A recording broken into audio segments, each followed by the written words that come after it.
pasaje yo veía 3 puntos que son los que quisiera dejar. Sin duda que en esta lectura, si ustedes la leen detenidamente en casa, y yo les animo a que lo hagan, sacarán muchos más puntos acerca de bendición que pueden encontrar. Pero yo quisiera compartir con vosotros en esta mañana 3 puntos. En primer lugar, los versículos 3 al 5, hermanos, yo veía a Pablo el hombre. Un hombre culto. Hablaba varios idiomas. ¿Cuántos idiomas hablas tú? Desde español y gracias. El inglés a muchos nos está un poco vedado. Nuestro oído, no lo hemos propuesto muchas veces, pero... Y, sin embargo, Pablo era un hombre culto, porque se nos dice en este pasaje solamente que por lo menos hablaba 2 idiomas, el griego y el hebreo. Yo creo que hablaba más, porque él no había nacido en Jerusalén. Él había nacido en Tarso, una ciudad de Cilicia, y en Cilicia, aunque él estuviese rodeado del ambiente judío, hablarían otro idioma, ¿verdad? No sé si sería el cilicio, no sé cuál sería, pero hablarían otro idioma. Y me imagino que el apóstol Pablo, incluso cuando fue allí a Roma, pues ya sabría algo de latín, y así hablaría a los hermanos, ¿verdad? Así es que vemos que Pablo, yo veía que era un hombre culto, Y era un hombre además inteligente, hermanos. ¿Y por qué? Yo veía en este pasaje porque sabía hablar a cada uno lo que le corresponde y en el momento oportuno. Por ejemplo, nos vemos, ¿verdad?, que al tribuno le ha dicho que es judío de una importante ciudad de Cilicia, de Tarso, ¿verdad? Y no le dice nada más, de momento. Y al pueblo le dice lo mismo cuando está hablando, le dice además otras cosas. Que es judío de la tribu de Benjamín, del linaje de Israel, que ha sido circuncidado a los 8 días y que por lo tanto es descendiente de Abraham y perteneciente al pueblo de Dios. Les dice a los judíos que ha sido criado en la ciudad de Jerusalén y que es conocido tanto por el sumo sacerdote como por los ancianos del Sanedrín, que son los que le habían dado cartas, y nos damos cuenta, ¿verdad?, para ir más allá de sus fronteras y detener a los cristianos, ¿verdad? Les dice también que ha sido instruido a los pies de Gamaliel. Gamaliel era un reconocido doctor de la ley en medio del pueblo de Israel, era venerado por todo el pueblo y además era un sabio consejero. Cuando pasamos por el pasaje de Hechos capítulo 5, los versículos 34 al 39, le encontramos precisamente a Gamaliel, dando un consejo. Allá escuchando, habían detenido a Pedro y a Juan y los querían, hermanos, los querían matar, igual que habían matado a Jesús. Y de repente Gamaliel se pone en pie, pide que saquen a los acusados, a Pedro y a Juan, y habla con absoluta confianza allá a los judíos, a los del sacerdote, y le dice: mirad muy bien lo que vais a hacer. Y les pone ejemplos de la historia. Se levantó un tal Judas, pero fue muerto y se disolvió su movimiento. Se levantó un tal Teudas y también fue muerto y el movimiento se acabó. Y le dijo: tened mucho cuidado de lo que hacéis con estos hombres, porque os podéis encontrar que estáis combatiendo contra Dios. Así es que dejadlos, y si esta cosa es obra de los hombres, se va a desvanecer por sí misma. Y si es obra de Dios, procurad que no seáis vosotros encontrados luchando contra la voluntad de Dios. Ese fue el consejo de Gamaliel y le aceptaron. Pero eso sí, ¿verdad? Porque una cosa es aceptar las cosas, pero ellos dijeron sin cargos, sin probar nada, sin demostrar nada sobre Pedro y Juan, pero les dijeron: pero vamos a azotar. Así, por la buena, ¿verdad? Pero bueno, Gamaliel tuvo su función y Pablo había sido instruido precisamente a los pies de este hombre, de Gamaliel. Pablo era un hombre que era irreprensible en la ley, en la justicia de la ley. Muchas de estas cosas que estoy diciendo está escrita en Filipenses, en el capítulo 3, ¿verdad? Y él podía dar ejemplo, hermanos, de lo que era ser un estricto cumplidor de la ley, de las formas y de las costumbres de la ley.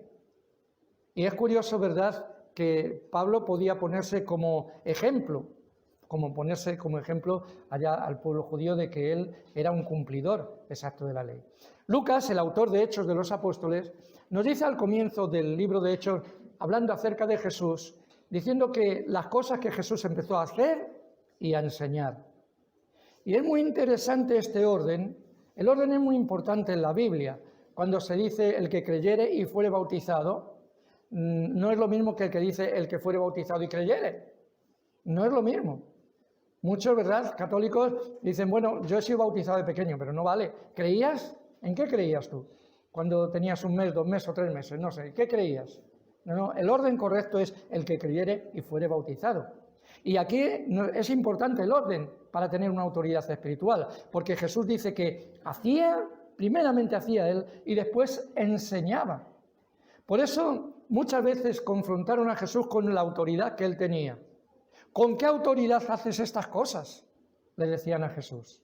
Y hay otro pasaje donde dice, les enseñaba con autoridad, no como los rabinos, no como los sacerdotes, sino su palabra era con autoridad. Cuando expulsaba demonios, dice que su palabra era con poder y con autoridad. Y, queridos hermanos, ¿de dónde viene esta autoridad espiritual? ¿Podemos tener nosotros también autoridad espiritual? Si queremos tener nosotros autoridad espiritual, no se trata tanto de señalar las cosas que están mal en los demás, sino que empecemos a hacer nosotros las cosas de la forma que queremos que otros la hagan. Es decir, primero tenemos que hacerla nosotros y después enseñarles a otros, si es que queremos tener una autoridad espiritual en cada una de nuestras vidas. Hay ejemplos, ¿verdad?, que venían a mi mente. Recuerdo cuando era pequeño, el catolicismo impregnaba todo, las costumbres de la sociedad, y me acuerdo, ¿verdad?, que nuestros padres se veían obligados a decir a los niños, tenéis que ir a la iglesia los domingos. Pero nuestros padres no iban. Y claro, nosotros decíamos, pues tate chocolate. Cuando yo sea mayor no me van a ver el pelo. En el colegio también nos decían, tenéis que decir de qué color es la capa del sacerdote cuando eso. Y claro, mirábamos el color y nos íbamos ya. Mañana ya se lo digo al profesor. No puede haber autoridad. Y igual podemos ponernos en varios ejemplos, ¿verdad? Ser honesto.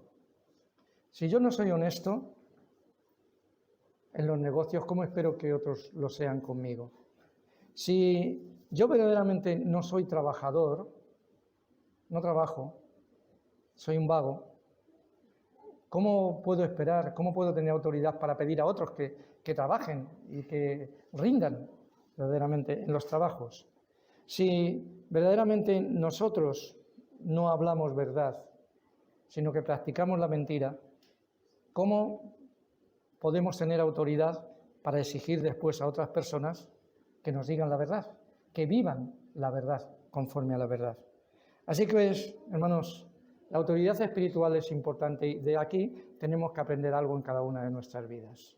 Tenemos que aprender algo en cada una de nuestras vidas. Pablo se mostraba, ¿verdad? Dice que era celoso. Dice como vosotros lo estáis siendo en este día. Es curioso, ¿verdad? ¿Qué os parece? Esos que estaban allí dispuestos a matar a Pablo, ¿eran celosos o eran fanáticos? ¿Qué eran?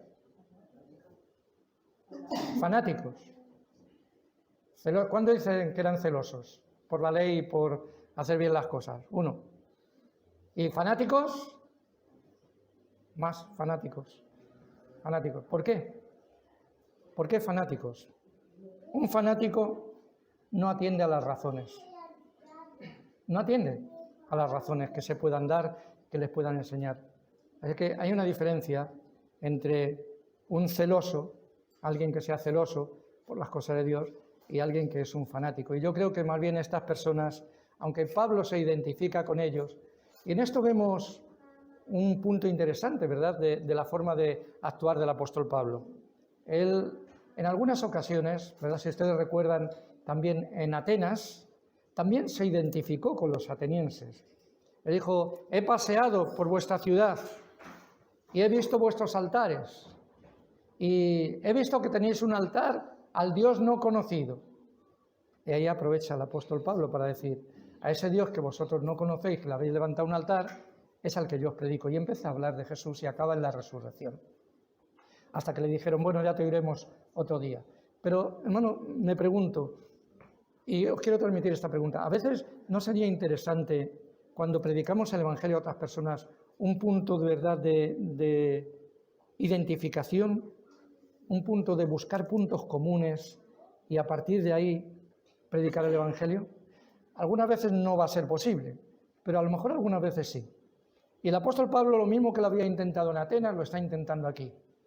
Yo fui celoso, como vosotros lo estáis siendo en este día. Qué amable Pablo, porque Pablo sabía que esos no eran celosos, eran fanáticos, que querían matarle sin escucharle y sin atender a las razones que daban, verdaderamente. Y de alguna forma, hermano, estas personas estaban allí, yo me daba cuenta que conocían lo relativo al Mesías, ¿verdad? Lo conocían que vendría y conocía que establecería una justicia, ¿verdad?, en todo el mundo, para todas las personas y para todas las naciones. Pero yo me daba cuenta, hermanos, que una cosa es conocer y otra es reconocer. Y el apóstol Pablo no solamente conocía y tenía ese conocimiento, sino que reconocía que verdaderamente el Señor Jesucristo era ese Mesías que ellos estaban rechazando. Él vio, y ahora se lo va a explicar a todos los judíos que están allí hablándoles en lengua hebrea, les va a explicar el encuentro que tuvo con ese Dios vivo, con ese Dios resucitado, con ese Jesús de Nazaret al que muchos estaban despreciando en ese momento. Pero Pablo no solamente conocía que tendría que venir el Mesías, sino que reconocía que ya había venido y que Jesús de Nazaret era el Mesías que había prometido Dios a todo esto. Y lo va a demostrar contando lo que ocurrió hace aproximadamente 23 años. Cuando Pablo está hablando aquí de su testimonio, va a hablar de su testimonio, va a recordarles lo que les pasó hace 23 años. Hermano, cuando tú tienes un encuentro con Jesús, eso no se olvida. Pasen los años o pase lo que pase, tú eres consciente de que un día tuviste un encuentro con Jesús. 23 años aproximadamente habían pasado desde que Pablo tuvo esa experiencia. Tal vez tú puedes decir, es que fue una experiencia fuera de lo normal, es que Pablo, pues que fue menuda experiencia, si tal vez la hubiese tenido yo, a lo mejor tú la has tenido superior y no te estás dando cuenta. A lo mejor la has tenido superior y no eres consciente de ello. Porque lo cierto es que Dios, actuando en su multiforme gracia, actúa en cada uno conforme verdaderamente está necesitando, porque Dios conoce nuestro corazón. Y Él sabe verdaderamente qué cosas y qué caminos tiene para llegar a cada una de nuestras vidas. Con cuánta amabilidad Él pastorea a cada una de nuestras almas para que lleguemos al conocimiento del Señor y Salvador, ¿verdad? Así es Jesús. Él es el buen pastor de cada una de nuestras vidas. Y Pablo no había olvidado ese encuentro que tuvo con el Señor Jesucristo y cómo no solamente aquella luz le dejó ciego, sino recuerda la voz de Dios hablando. Cosas que los que iban con él, dice que entendieron la voz, oyeron la voz. ¿Qué decía el pasaje? No. ¿Pero vieron la luz? Sí, vieron la luz. Hay personas que ven la luz, pero no quieren escuchar la voz de Dios. No es que no la oigan, sino que no quieren escuchar la voz de Dios, de lo que les está diciendo, de lo que les está pidiendo. Pero Pablo no solamente vio una luz que era el mediodía. ¿Qué hora es? Vale, ya ha pasado el mediodía. Pero el mediodía se caracteriza por una cosa, es cuando la luz es más fuerte sobre la tierra. Y Pablo el encuentro que tuvo Pablo con Dios o Dios con Pablo, vio una luz que sobrepasaba la luz del sol y la luz del mediodía, de tal forma que le dejó a él ciego. Pero muchas veces no es tan importante tanto, ¿verdad?, las experiencias emocionales como el escuchar y obedecer la voz de Dios. A Pablo él dijo, ¿qué haré, Señor? Entra en Damasco y se te dirá lo que tienes que hacer. oyó la voz y la obedeció. Hermanos, hoy en día yo me doy cuenta que Dios también habla. Dios sigue hablando. Dios no se ha quedado mudo. Dios sigue hablando a cada una de nuestras vidas, a cada uno de nuestros corazones. En esta semana leíamos, nuestra hermana Angelita, ¿verdad?, nos recordaba, hoy toca el Salmo 19, ¿verdad? Salmo 19. Los cielos cuentan ¿el qué? Y el firmamento anuncia la obra de sus manos. Es decir, hermanos, la creación habla. Cuando vemos ahora los campos tan verdes, cuando vemos esas flores tan minúsculas que tienen tanta belleza, ¿verdad? Dios nos está hablando. ¿Alguien ha hecho eso? No, una celulita que se fue. Bueno, no entremos en polémica. Pero tanta belleza, tanta hermosura, tanto orden nos hablan de que hay un Dios. De que Dios está vivo y de que Dios nos habla si somos capaces de pararnos a escuchar. Los cielos cuentan la gloria de Dios. Pero Dios habla también de otra forma. Dios nos habla de una forma audible por la Biblia. Por la Biblia.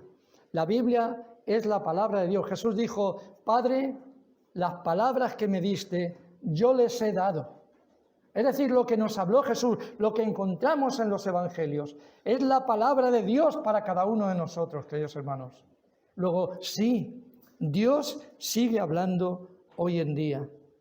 Y frente a todo esto, hermanos, lo importante es qué disposición tenemos tú y yo, qué disposición tenemos nosotros para escuchar la voz de Dios. Pablo dijo, heme aquí, Señor. Pablo dijo, Señor, ¿qué quieres que haga? Después encontraremos a Ananías, cuando lo veamos más adelante, dentro de un momento, ¿verdad?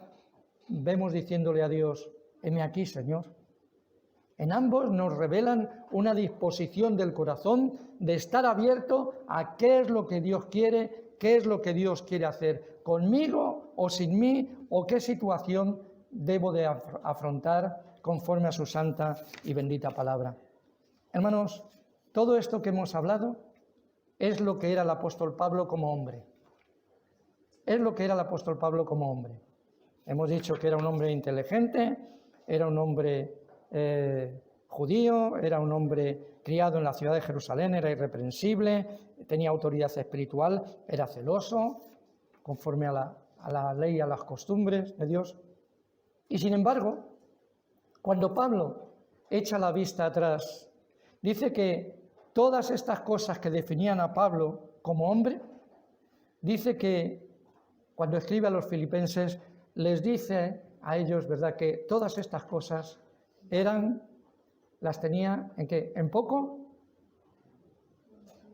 No, en poco no. Por basura.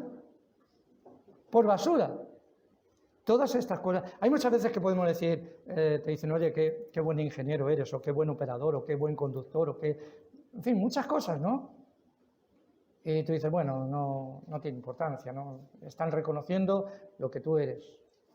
Y tú, bueno, pues tratas de no ser orgulloso, tratas de ser humilde y dices, bueno, no tiene importancia.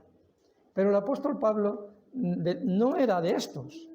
El apóstol Pablo no es que tuviese esas cosas en poco y dijese, bueno, es que he tenido la oportunidad de estar en Gamaliel, he tenido la oportunidad de ser judío en Tarso, en fin, etcétera, etcétera. No, todo eso dice, todo lo tengo por basura con tal de encontrar al Señor Jesucristo. Cada día, todo lo tengo por basura con tal de conocerle a Él, con tal de que Él me ame y yo le ame a Él. Esa es la relación que el apóstol Pablo tenía. Hermanos, esto me recuerda a las parábolas de Jesús. Cuando Jesús habló en aquella parábola, ¿se acuerdan del tesoro escondido? Dice que un hombre estaba, pues no sé, estaría como los agricultores, pero hoy en día, pero sin tractor. Y estaría allí excavando, y de repente, ¡un tesoro! ¡Ahí va! Me lo quedo. No me lo puedo quedar, porque este territorio no es mío. Este tesoro pertenece al que es el dueño del territorio. Y dice, pues ya está, lo que voy a hacer, empeño todo, vendo todo, pero compro el terreno. Y así el tesoro es mío. ¿Se acuerdan? Y así se quedó este hombre con el tesoro. Dice que encontró un tesoro. O aquel mercader que buscaba perlas. ¿Recuerdan la parábola que puso Jesús? Dijo, y de repente va por el mercado y encuentra una perla que dice, madre mía, esta es la madre de todas las perlas. Esta es no sé si sería más grande, más bella, pero era la mejor de todas. Y de nuevo hace lo mismo. Vende todo, empeña todo, con tal de conseguir esa perla de gran precio, que es de gran precio. Hermanos, Pablo había hecho eso. Pablo había estimado todas las cosas como pérdida, como basura, con tal de lograr el conocimiento del Señor Jesús, con tal de experimentar día tras día el amor de Jesús en su vida, el amor de Él y el amor que Él estaba dispuesto a darle. Todo esto me llevaba a meditar a una pregunta que quería transmitirles a ustedes. ¿Qué estamos dispuestos a dejar por disfrutar cada día del amor de Jesús? ¿Qué estás dispuesto tú? ¿Qué estoy dispuesto yo a dejar? ¿Verdad? A vender, a empeñar, lo que haga falta, por disfrutar día a día del amor del Señor Jesucristo. ¿Estoy dispuesto a dejar el pecado? ¿Estoy dispuesto a dejar mi posición? Yo pensaba, hablando de esta posición, pensaba en algunos misioneros que hemos conocido y conocemos aquí en Córdoba. Me venía a la mente Peter Knowlson. Ustedes tal vez no le conocen mucho, pero él era un inglés que se convirtió en Inglaterra con las campañas de Billy Graham. Y yo no sé cómo, pero Dios puso en su corazón venir a España. Un ingeniero preparado, pero se vino a España. Y no se vino a Madrid, que es la capital, no, se vino a un pueblecito llamado Pueblo Nuevo. Y allí ha vivido toda su vida, desarrollado todo su ministerio hasta que se ha jubilado. Allí ha criado a sus hijos. Recordaba a otro, ¿verdad? Por ejemplo, a Francis Arjona. Este sí le conocen muchos, ¿verdad? Francis Arjona, pastor en Pozo Blanco actualmente, pero él es de Puente Genil y a él no le importó dejar Puente Genil, un pueblo de membrillo, conocido por los membrillos, pero él se fue donde hacía falta y ha estado por distintos sitios. ¿Qué estamos dispuestos a dejar nosotros? ¿Posición? ¿Estamos dispuestos a dejar costumbres del mundo que van contra las enseñanzas del Evangelio? ¿Estamos dispuestos a esto? Isaías capítulo 55, versículo 7 dice, deje el impío su camino y el hombre inicuo sus pensamientos, y vuélvase a Jehová, el cual será amplio en perdonar y tendrá misericordia de él. ¿Estamos dispuestos, cada uno de nosotros? Ha habido hombres que lo han hecho, incluso de la Biblia. ¿Recuerdan a Pedro una vez estaba con el Señor y hablando acerca de la dificultad del reino, de entrar en el reino de los cielos? Él dijo, Señor, nosotros lo hemos dejado todo por seguirte.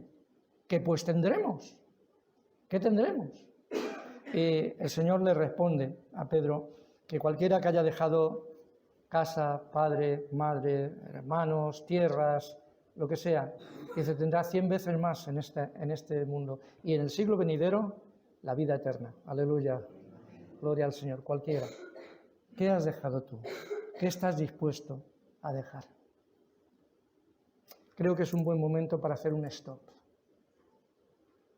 y tener unos segundos de meditación, haciéndonos esta pregunta. ¿Qué estoy dispuesto a dejar por el amor de Jesús? No es por otra cosa, es por una perla de gran precio, es por un tesoro. Les pido un momento que inclinemos nuestra cabeza y que reflexionemos sobre esto. Yo no voy a orar, solamente que tú reflexiones. Unos segundos.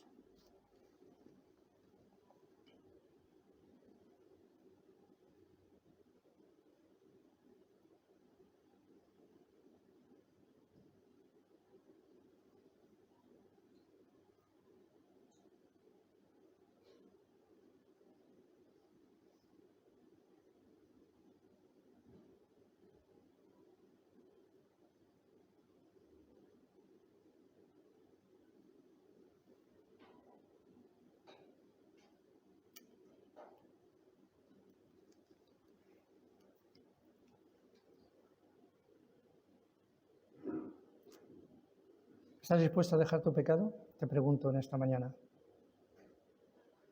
¿Estás dispuesto a seguir a Jesús? Yo quiero que levantes tu mano. Si en estos momentos tú dices que estás dispuesto a dejar todo, a dejar el pecado, tus costumbres, por seguir a Jesús. ¿Habrá alguien que quiera levantar su mano y decírselo a Jesús?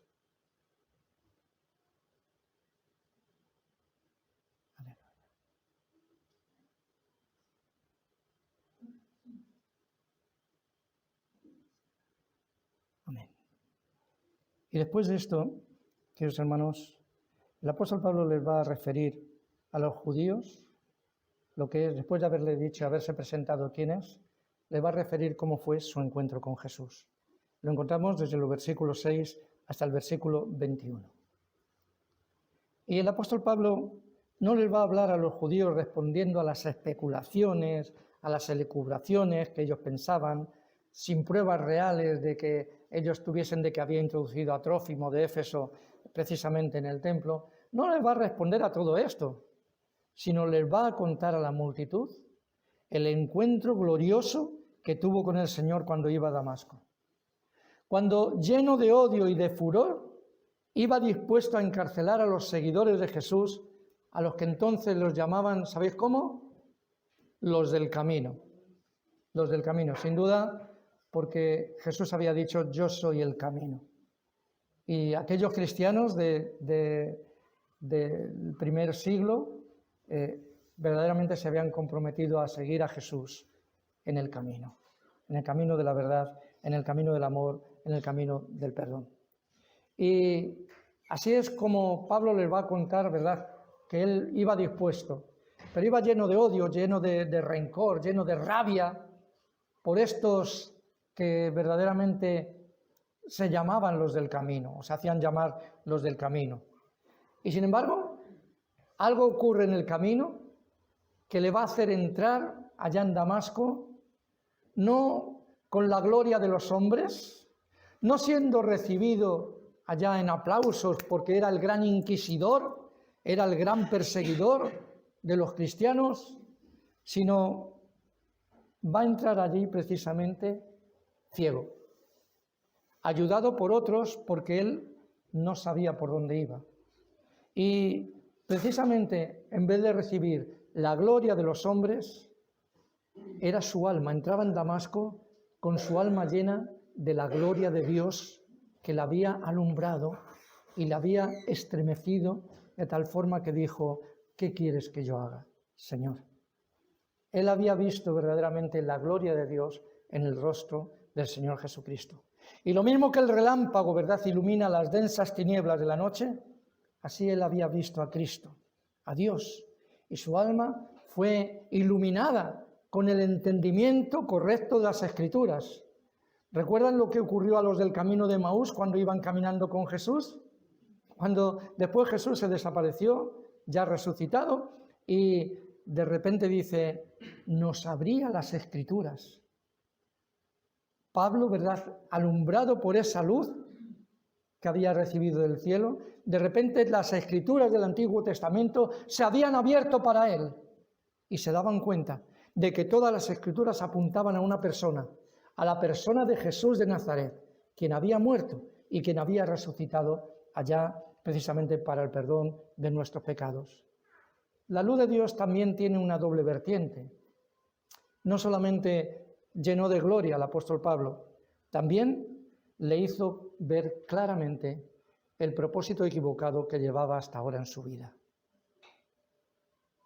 Lo llevaba totalmente, aunque él se considerase celoso de Dios, lo hacía por defender a Dios, el perseguir a los cristianos, pero de repente la luz de Dios le hace ver que era un propósito equivocado. Ojalá que Dios, hermanos, ilumine nuestros corazones de la misma manera en esta mañana y que nos haga ver verdaderamente no solamente la luz de la gloria de Dios que alumbre nuestras almas, sino a lo mejor también tiene que alumbrarnos algún rincón, algo que tenemos que verdaderamente nos está haciendo desviarnos del camino correcto y haciéndonos ver si tenemos un propósito equivocado en cada una de nuestras vidas. En el versículo 11, el apóstol Pablo dice, yo no veía, curioso, ¿verdad? Interesante. Dice, yo no veía. Pablo en su encuentro con Jesús quedó momentáneamente ciego al mundo físico que lo rodeaba. ¿Pero qué ocurría en su interior? ¿Estaba a oscuras también? No, no estaba a oscuras.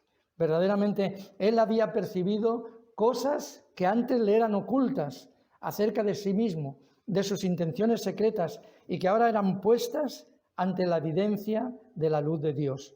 Así pues, el apóstol Pablo no veía, pero veía interiormente. Veía que Jesús de Nazaret era en verdad el Hijo del Altísimo. Entendía que el Mesías tuvo que sufrir la cruz del Calvario y resucitar para la justificación de los creyentes.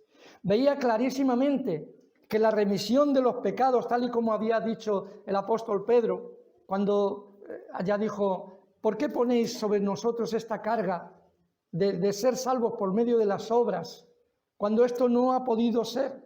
Antes creemos que por la fe en el Señor Jesucristo, por la gracia del Señor, seremos salvos.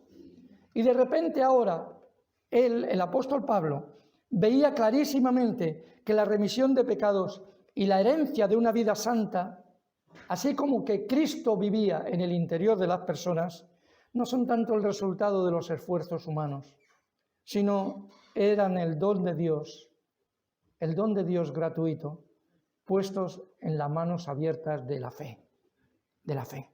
Por la fe podemos conquistar todo esto. De nuevo, hermanos, hasta aquí este pasaje me llevó a hacerme algunas preguntas en mi meditación. Y la pregunta es, viendo todo lo que le había sucedido al apóstol Pablo, la pregunta era, ¿has experimentado alguna vez en tu alma esta revelación? ¿Una experiencia así? Yo sé que algunos sí, porque cantan con verdad. Hay momentos que no deberían terminar. Cuando tu espíritu, Señor, se une con el mío. Y verdaderamente es algo tan glorioso que no desearía que terminase nunca, ¿verdad? Ese encuentro con Jesús. Pero, ¿sabes que Cristo está en ti? ¿Es posible en nuestro tiempo, me preguntaba, tener un encuentro así de glorioso con el Señor Jesucristo? ¿Es posible? Sí. Y prueba de ello es que estáis aquí en esta mañana, alabando y glorificando al Señor Jesucristo. Hermano, sobre esto de la posibilidad de que Dios nos hable de una forma gloriosa a cada una de nuestras vidas, recurrí, ¿verdad?, a los distintos encuentros que había tenido el apóstol Pablo. En el camino a Damasco, ya lo estamos leyendo, Dios le habló y le dijo, yo soy Jesús, a quien tú persigues. Cuando vuelve, lo hemos leído también, cuando vuelve en Jerusalén, allí dice que le sobrevino un éxtasis. Y de repente allí Dios le habló y le dice, Pablo, sal pronto de esta ciudad porque los judíos te quieren matar. En aquel entonces, después de recién su conversión, ¿verdad? Pero más tarde, Dios le habla también en Corinto, si ustedes recuerdan, en una visión de noche, de repente Dios le dice, Pablo, habla y no calles, porque yo tengo mucho pueblo en esta ciudad. Y me pregunté, bueno, ¿pero qué es lo que estaba hablando Pablo? ¿Estaba haciendo cursos? ¿Estaba haciendo, no sé, qué estaba haciendo? Y la respuesta la encontramos allí, ¿verdad? Precisamente en el capítulo 18 de Hechos, en el versículo 5, donde nos dice que Pablo, allí en Corinto, cuando le fueron a encontrar a algunos, dice que estaba entregado por entero a la predicación de sus ideas. No. ¿De sus intereses? No, tampoco. De la palabra. De la palabra. Pablo estaba testificando acerca de que Jesús era el Mesías. Y esto es lo que hablaba. Y hermano, la conclusión es que dice la Escritura que muchos de los corintios creían y eran bautizados. Se habían convertido, habían tenido una experiencia gloriosa. No se crean que era tan fácil en aquel entonces. Muchos pensamos que en aquel entonces los hombres eran un poco incultos, no lo eran así. Eran igual que nosotros hoy en día, de inteligentes. Y de alguna forma, ¿verdad?, lo que había hecho posible que el milagro de la luz de Dios alumbrase en esos corazones no había sido otra cosa que la predicación de la palabra, la predicación de la cruz, de la obra de Jesús por nosotros allá en la cruz del Calvario. Cuando les escribe a los Corintios en el capítulo 1, versículos 18 y el 21, les dice, porque la palabra de la cruz es locura para los que se pierden, pero para los creyentes es poder de Dios y salvación de Dios para cada una de nuestras vidas. Podemos entender claramente qué es lo que el apóstol Pablo predicaba, estaba predicando acerca de los corintios. Y en el versículo 21 dice que Dios agradó salvar a unos cuantos. ¿Por qué? Por la locura de la predicación. Claro, no era cuestión de tanto de que las ideas mías sean mejores que las tuyas. No. Cuando Dios actúa, actúa de cara al corazón. Y allá precisamente Dios, por la predicación de Pablo, había llegado al corazón de aquellos corintios y después de otros muchos sitios, porque a Pablo recuerdan que le dijeron, estos que trastornan a todo el mundo también han llegado aquí. En cualquier sitio que iba, Pablo hablaba acerca de la cruz de Jesús y hablaba de su resurrección. Hermanos, la palabra de la cruz para muchos es locura, pero sin embargo a Dios le ha agradado salvar a los creyentes por medio de la locura de la predicación. Qué bonito, hermanos. Dios no me alcanzó con cursillos, Dios me alcanzó llegando a mi corazón, haciéndome ver cómo era e infundiendo la misma luz que había visto el apóstol Pablo cuando iba camino de Damasco. Esa luz que nos hizo ver quién era Jesús verdaderamente, por el que nos preguntábamos cada uno de nosotros. Hermanos, así es que la predicación de la palabra de Dios, hermanos, es como las almas pueden tener un encuentro con Dios. Si tú quieres verdaderamente que otros se conviertan, que otros conozcan al Señor Jesucristo, no porque vengan a la iglesia. Mira, cuanto más vengan, más hay que limpiar. Cuanto más vengan, a veces es una incomodidad. El pastor no va a dar abasto, cuanto más vengan. Pero es que no es lo que queremos el número. Lo que queremos es que verdaderamente Dios llegue al corazón de las personas. Y si cuando hablamos a las personas queremos que verdaderamente ese milagro, esa luz de Dios resplandezca en sus corazones, que sean echadas fuera las tinieblas espirituales que pueda haber en nuestras vidas, prediquemos la palabra de la cruz.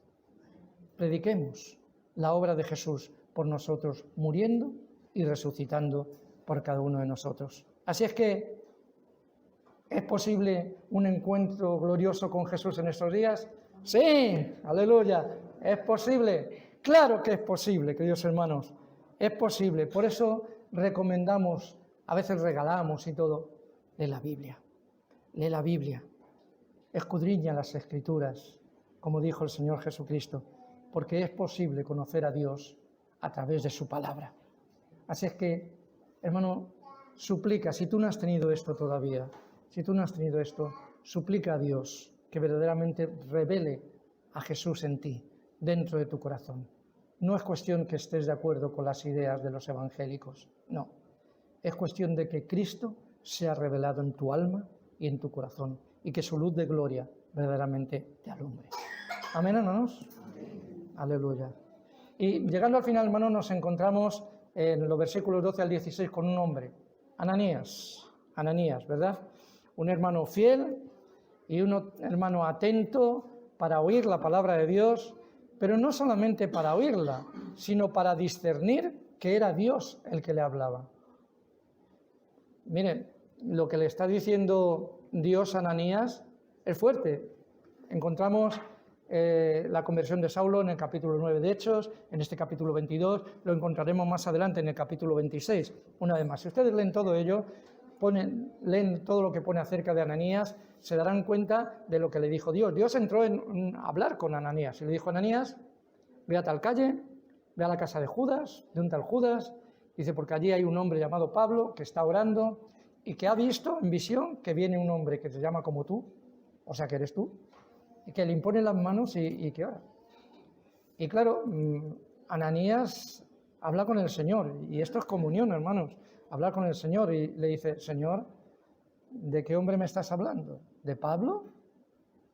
Señor, he oído cuántos males ha hecho en tu iglesia este hombre, persiguiendo a todos los santos. Y sin embargo, Dios le dice, ve, Ananías, ve. Y Ananías va. Y Ananías era alguien que había dicho, heme aquí, Señor, heme aquí estoy. Y yo creo que qué bonito es esto, hermanos, que cada uno de nosotros, los creyentes, podamos decirle a Dios cuando escuchemos su voz, heme aquí, Señor, heme aquí, heme aquí. Fue lo primero que hizo Ananías, sin que Dios le comunicase todavía el plan en concreto, cuando oyó la voz de Dios, Ananías, heme aquí, Señor, aquí estoy. ¿Recuerdan de Isaías, cuando tuvo su llamado? ¿Cuál fue su respuesta? Heme aquí, Señor, envíame a mí. Heme aquí, Señor. Y yo creo que es muy bello, hermanos, que cuando entremos en comunión con Jesús, le digamos, Señor, aquí estoy dispuesto. Yo sé por experiencia, hermanos, que nuestros trabajos nos absorben, nuestros quehaceres diarios, siempre hay algo que hacer. Yo tengo que hacer un esfuerzo verdadero para verdaderamente pararme con la Biblia. Y ahora que ya estoy jubilado. Pero tengo que hacer un esfuerzo porque de repente en mi mente viene, hay que hacer esto. En el ordenador hay que hacer esto. Y tengo que hacer, hasta por las mañanas temprano, el móvil lo pongo en vibración para que no me despiste, porque es que yo sé que es que me voy. Y necesitamos esa quietud con Dios, un tiempo de quietud con Dios, para decirle, heme aquí, Señor Jesús, heme aquí. Y yo creo que esto es muy importante para cada una de nuestras vidas, queridos hermanos. Y Ananías era este hombre. Y era un hombre, hermanos, que me recuerda a Jesús, porque dice que cuando fue a Pablo vino, dice la Escritura, y ¿qué más dice? A ver, es que estoy mirando en otra parte. Vino y se acercó.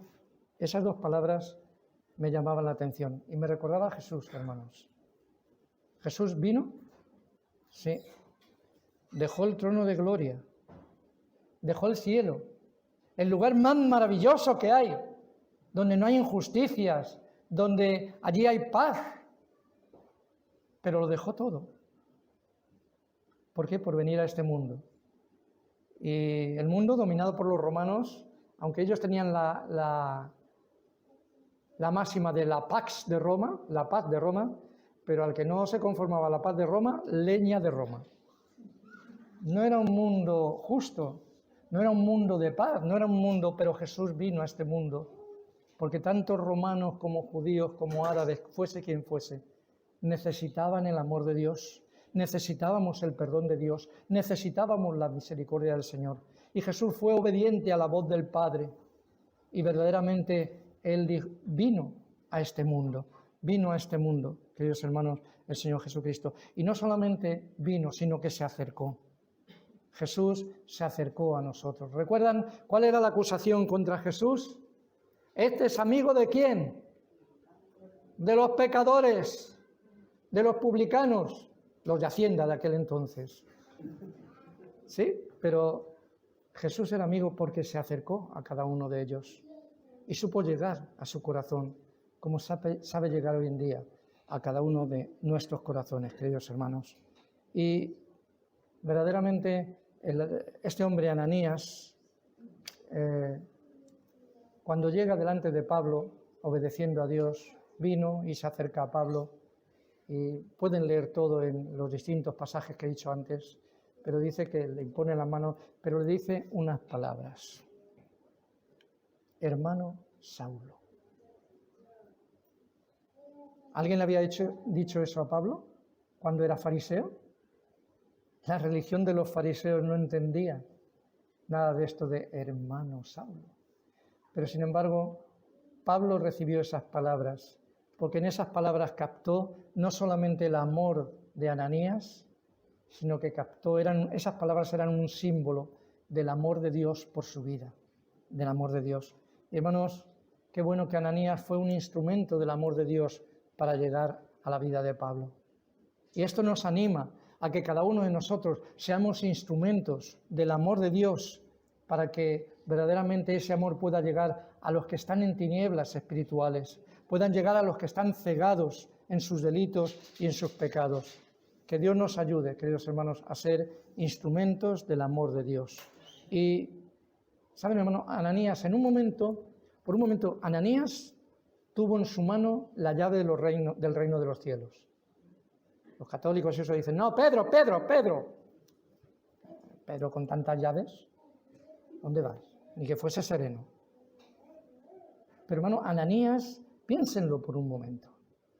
Ananías, en ese momento, si hubiese actuado en contra de la voluntad de Dios, ¿qué hubiese ocurrido con lo que hoy en día llamamos Turquía, Asia, Bitinia, Cilicia, todas esas regiones que fueron evangelizadas por Pablo? ¿Qué hubiese pasado? Que no se hubiese predicado allí el Evangelio. ¿Qué hubiese pasado con Europa? ¿A quién habría dado Dios la visión del varón macedonio para que el Evangelio pudiese llegar a Europa, pudiese llegar a Roma? 3 años tardaría todavía Pablo, después de este momento, en llegar a Roma. Hermano, ¿qué hubiese pasado? En un momento, Ananías tuvo las llaves del reino de Dios y él no se resistió. Él habló e hizo con Pablo lo que Dios le había dicho. Dice que Ananías bautizó a Pablo y le dijo, ¿por qué te detienes? Invoca el nombre de Jesús y lava tus pecados, ¿verdad?, allá en las aguas del bautismo. Y queridos hermanos, vemos de nuevo el bautismo, algo que muchos interpretan. Yo fui bautizado de pequeño, no vale. Mi abuelo fue bautizado, no vale. Bautizarnos por los muertos, que no vale. Que tienes que ser tú, es una decisión personal tuya, el que creyere. Si estás creyendo, por amor a Jesús, tú te bautizas, reconociéndole como tu Salvador personal, reconociéndole como tu Mesías, como el enviado del cielo, que de tal manera te amó a ti, que vino para buscarte, para salvarte, para perdonarte, para mostrar misericordia sobre tu vida. Eres tú el que tienes que bautizarte. Si crees, el que creyere y fuere bautizado. No cambiemos los términos, por favor.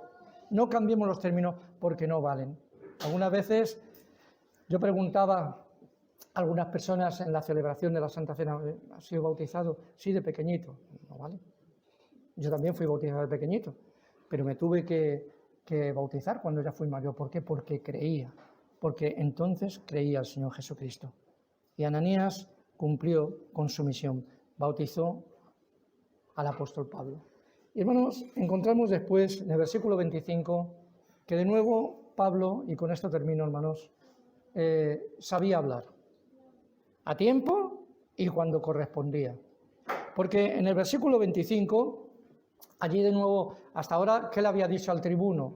Que era judío, que era de Tarso, pero ahora, visto que los judíos, después de escuchar, le escuchan hasta cuando les habla, ¿verdad?, de cómo él estaba de acuerdo en que Felipe fuese condenado, Esteban, y dice, hasta ese momento oyeron, y llenos de odio, llenos de rabia, quita a ese hombre porque no conviene que viva. Y allí viendo que tiraban las vestiduras, que tiraban polvo de la tierra, que, bueno, unos salvajes. Y allí cogió el tribuno, dice, porque a este hombre lo van a despedazar. Lo mete para adentro y después dijo, bueno, vamos a ir a sacarle algo a este hombre, venga, latigazos y que cante, que hable. Y de repente allí de nuevo Pablo demuestra que sabe hablar cuando toca, porque le dice, soy ciudadano romano. Al decir eso, los ciudadanos romanos no podían ser azotados si antes no había un juicio de por medio. Si no hay un juicio, no podían. Y si el juicio era condenatorio, entonces sí, podían azotarle, podían hacer muchas cosas, como de hecho después hicieron cortándole la cabeza al apóstol Pablo, ¿verdad? Pero no sin juicio. Y en ese momento dice que se asustó y el tribuno, ¿y qué vas a hacer? Porque este hombre es ciudadano romano y mira lo que nos puede pasar. Y lo cierto es que ahí queda la cosa. Después, al día siguiente, dice que va a convocar de nuevo el tribuno a ver qué pasa, porque a este hombre lo tienen tanta inquina, porque era inquina lo que le tenían al apóstol Pablo. Y va a convocar allá al concilio nuevo otra vez, pero eso queda para la semana que viene. Eso queda para otro día. Así es que, hermanos, hoy ¿con qué nos vamos a quedar? Yo me quedaba, hermanos, con 4 puntos. El primero, que Pablo, a pesar de ser lo que era, todo lo tuvo por basura, por conocer el amor de Cristo, por amor del cual lo he perdido todo, decía él, y por amor al cual. Qué bonito, hermanos. Y ante esto, nuestro reto es esto: ¿qué estoy dispuesto a dejar yo? La segunda conclusión es algo muy positivo y muy afirmativo, de que hoy es posible que tengamos un encuentro con Jesús, con el Jesús glorioso, que su gloria pueda llenar nuestras vidas, nuestros corazones. En tercer lugar, esta palabra: heme aquí. Heme aquí estoy, Señor. Y por último, ser instrumentos del amor de Dios. Ojalá que Dios nos haga a cada uno de nosotros instrumentos. Amén. Una misma visión para un nuevo siglo, una generación que levanta a Cristo y se une en oración, clamando por España. Nuestras posesiones, nuestros corazones pertenecen al Señor de señores, no importa el precio, salva nuestra España. Las barcas y las redes listas son.